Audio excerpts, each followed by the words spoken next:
So now we come to attaching the extensions to the hat. So we've got this lovely mannequin, and then we're going to need to have our needle and thread, pins, scissors, the 2 hats and the extensions ready. So the first thing we're going to do is put a hat onto the mannequin, and for extra comfort I recommend putting it seam side up, because then the soft side without any seams will be what is in contact with your head. So pop that on the mannequin like so,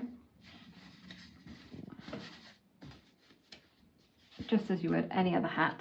And I recommend, but it's completely optional, I'm just going to put in a few pins just to anchor the hat so it doesn't slide around until I want it to. There's no particular positioning that's very special. You put one back here, this allows me to have the seam at the back like this. And I'm going to start by putting our first strip at the back. The reason I'm choosing to put it at the back is because it's the most forgiving place. You're going to layer hair over the top, and it's a good way to learn your stitching, so any wobbly stitching is going to be hidden.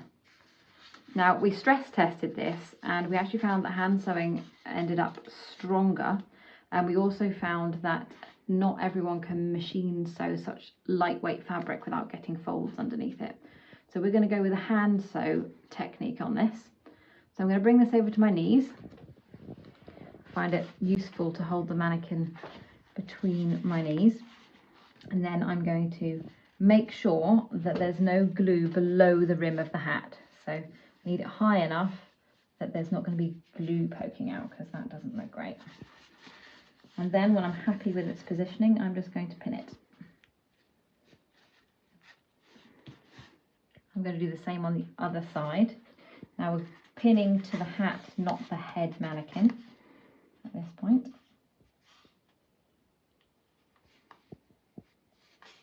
Like so. And then I can start my stitching across here. So at this point, I am going to remove this pin that I've put in the back here, just so I can get my fingers under a bit better. But all the time that I'm stitching, I'm going to make sure that I don't have any folds. Of course, if I do get folds, I can just take the stitch out, which is the benefit of hand stitching. So we're going to go with a back stitch, and I'm using red thread here so you can see what I'm doing. I'm by no means a seamstress, so you'll have to forgive me for any wonky stitching. But we're going to start by coming in here, and if you want a guide, you can use a biro pen and a ruler to make a line to sew along. But for now, I'm going to eyeball it following the line of this strip here. So when I first come in, I'm going to sew a few times in the same place to make sure it's nice and strong. And then I'm going to do a back stitch. So for a back stitch, you actually do the stitch under first, so you don't see this first stitch that you do.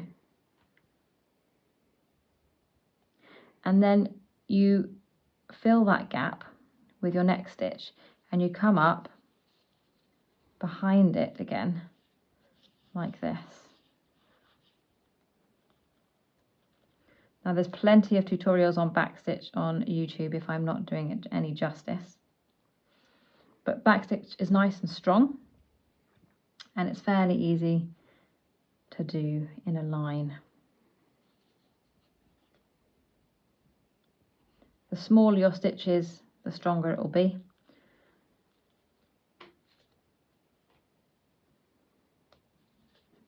And this is how you go, making it all the time to be sure you haven't got any folds in there that you don't want. So I'm really feeling with my fingers underneath the fabric, guiding that needle with my fingers as well.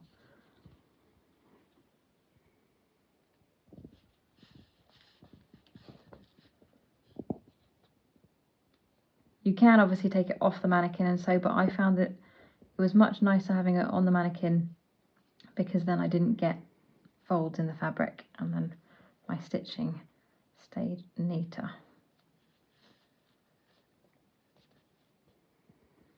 So as you can see, I am not a professional seamstress.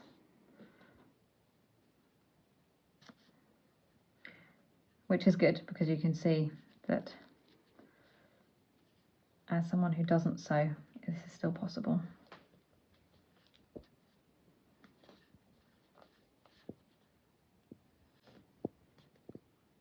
We go along like this the whole way, and the first few will feel, you know, quite involved, but after a while you'll get into a rhythm with it, and then it's actually quite a nice sociable thing. You can be sitting around with others, or you can have the radio on or be half watching something.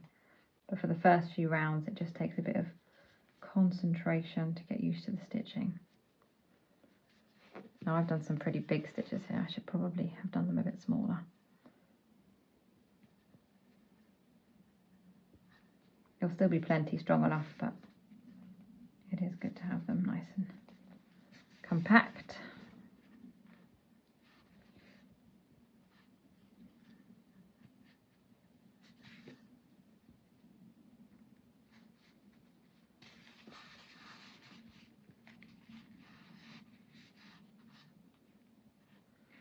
We've stress tested this.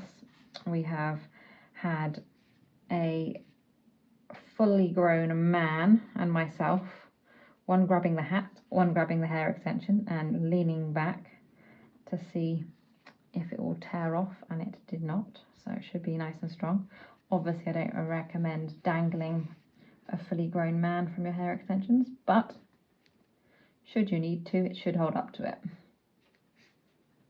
So look here, I've got a looser stitch, and all I need to do is bring my needle and pull to tighten that up, bring it along.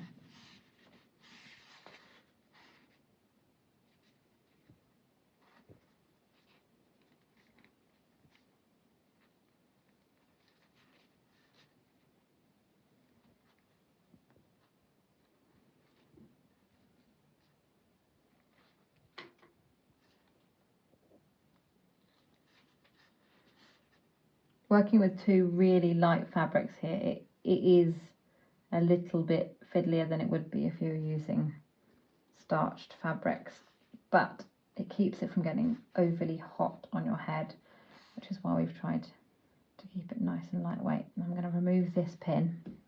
This is where I really want to make sure that I don't get any last minute puckering of fabric, because I've removed the pin now.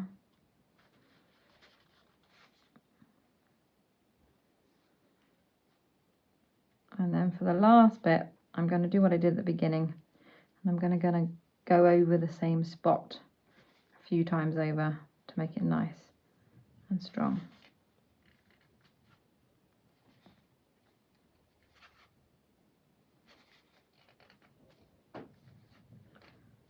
Now you'll notice as you sew that you get these holes and this sort of fraying look in the fabric, and this initially, when we were doing our prototypes, really worried us, but like I said, we've stress tested it and it's really strong.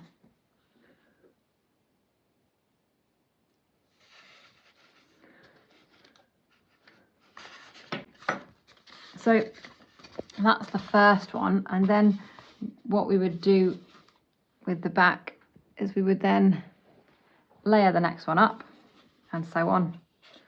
And on the back there's normally 3 or so layers, so I do exactly the same thing here. And then again, you don't want to go too high because then it's going to get hot like a real wig. Just slightly overlayered is good. So that's how you do the back. I'm now going to move on to the sides to show you how it would be on the sides.